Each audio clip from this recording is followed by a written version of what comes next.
I'm well. Good morning, Joe. Good morning. Nice to talk with you, and nice to get back to a full Flag Day parade last Saturday night. How was the reaction? Boy, the numbers were much higher along the route, which was no surprise because people are looking for things to do after the 15 months we've had. But people seem very happy and quite happy to be part of a parade, seeing a parade. The obviously the units in the parade and bands, everyone was excited about it. It really was just a great night. I didn't get a chance to get out to the fireworks out on the beach, but how was that change received? Oh, everybody loved it. I mean, the show was absolutely terrific, and of course, the weather couldn't have been better. Just an absolutely perfect night. So the wind was blowing the smoke away. It wasn't hitting the crowds. I mean, it was just a terrific night. A lot of good compliments. There's people that want us to move it permanently into the bay, but I'm not so sure of that. But it certainly was a great thing this year. Yeah, I was going to ask you if that would be something that would stay or not, but to be determined, I guess. That's correct.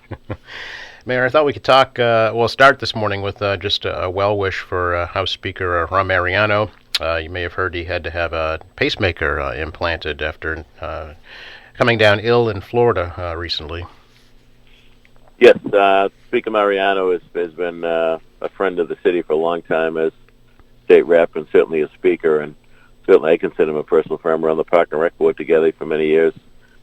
He came back on the school committee when we requested after he had finished his term when we had an opening. He just, he's a terrific guy from Quincy Point. Never forgot his roots. He's just a solid leader for the House. So we certainly wish him well and a speedy recovery. You know, his office issued a statement last night saying, quote, "I hope to resume a full work schedule as soon as possible," end quote. So that sounds like Ron to me. Absolutely. No sitting around for him. No. Can we talk a little bit, Mayor, about the pension bond proposal? It did move out of Finance Committee last night on a 5-3 vote. A little bit of a change. Instead of a 30-year bond, a 20-year bond. How do you feel about that? I'm actually absolutely blown away, Joe, that there'd be anything but a unanimous vote on that. It's absolutely mind-boggling to me that they don't understand the math on this. That this is absolutely in black and white in front of them, the savings this would be for the city and for the budget. It's interesting to me. All of a sudden, they're experts on investments. When if we didn't bring this in, I bet not one council would have asked a question about the increase of $4 million in the retirement. Goes up each year, as you know. And it's just remarkable to me. It's clearly shown. We have all the outside experts and financial advisors. And even Cinda McNary, who from Southwest and Hilltop, she absolutely recommended it. The council's always spoke well of her reputation. It's a no-brainer. I just don't understand the three that would be opposed. 20 years, 30 years, either way, it's significant savings. The 30 years stretched out allowed us more savings up front, which is something because of the times we're in, we thought was advantageous. But and by the way, this all started back in '06 by the city councils. They're the ones that passed the legislation, because none of them, these individual councils, would have been there at the time. But they passed the legislation to be ready for a time when it would make sense. And obviously it makes sense right now because of the historic interest rates are so low. So I just don't get it. I just don't understand it. There's certainly one council, if I say black, she'd say white. If I said it was snowing, she said it was sunny and 80. So I guess I understand that one, though it's not defensible in my opinion. I just don't understand it, Joe. I just don't get it. The payment on the 20-year bond estimated at about the same that the city is paying right now. Only the difference, obviously, is the savings and the interest. Does that make financial sense? It either way makes financial sense.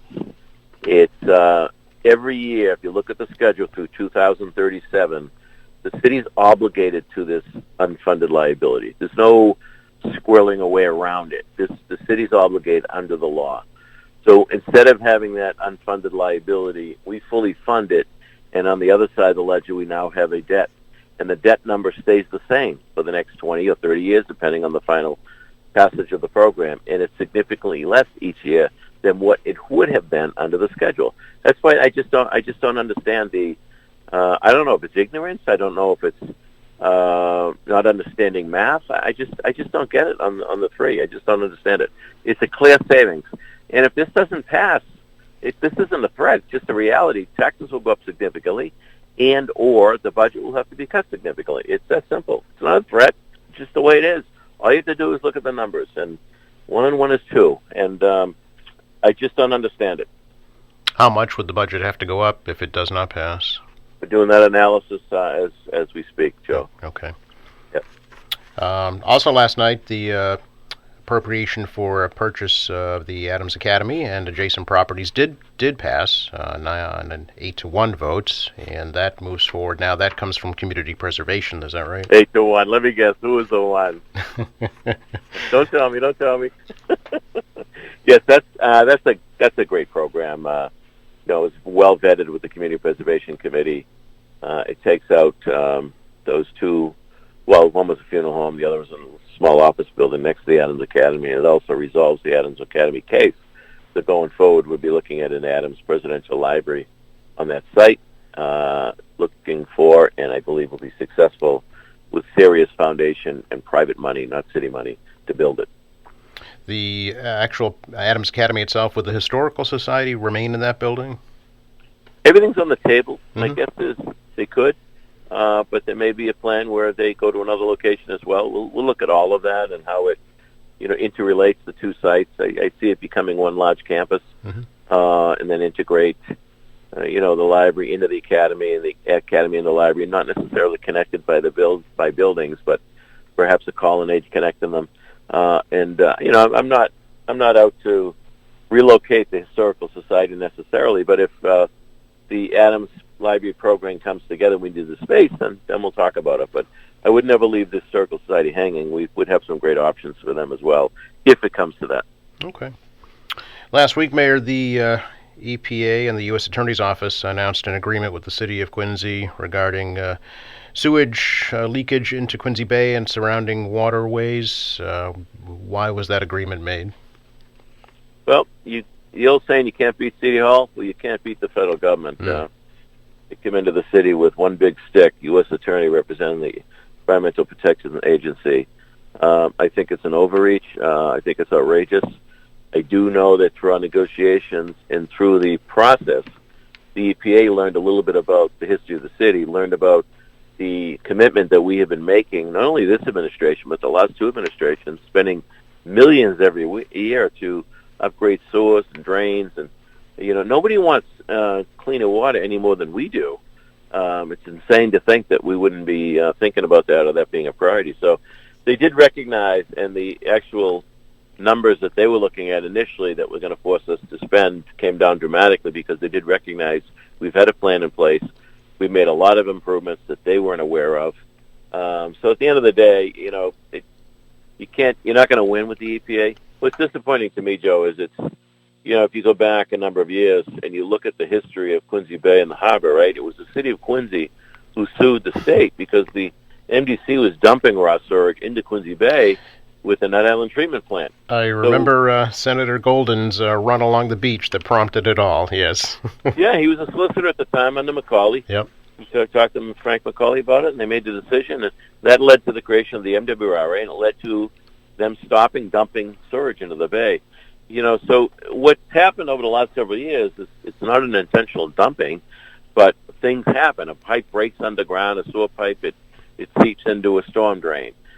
Sometimes things get into the storm drain system from the street, whether it's dog feces or bird waste, and that goes into the bay. So all of those numbers we get, held accountable for. But the reality is that water's cleaner than it has ever been. We have more work to do. And whether the EPA come in or not, we'd be spending $6 to $8 million a year on continual upgrading the system so that, we can have the best possible scenario with the cleanest water around. Yeah. The agreement also included a $115,000 penalty, if you will. Do you agree with that? I don't, but there wasn't much more we could do with that. Mm-hmm. And that's unfortunately how the federal government has become. As I've said before in the past, if I ever write a book, it's going to be about the fourth branch of government. We all grew up knowing the three branches: executive, legislative and judicial. Well, the fourth branch is bureaucracy, and it's absolutely out of control, and it's going to choke this country big time. The old days when the EPA was created, they came into a community, they helped the community, they came in with funding to match it and make things happen. Now it's become a punitive gotcha agency, and I can't stand the agency.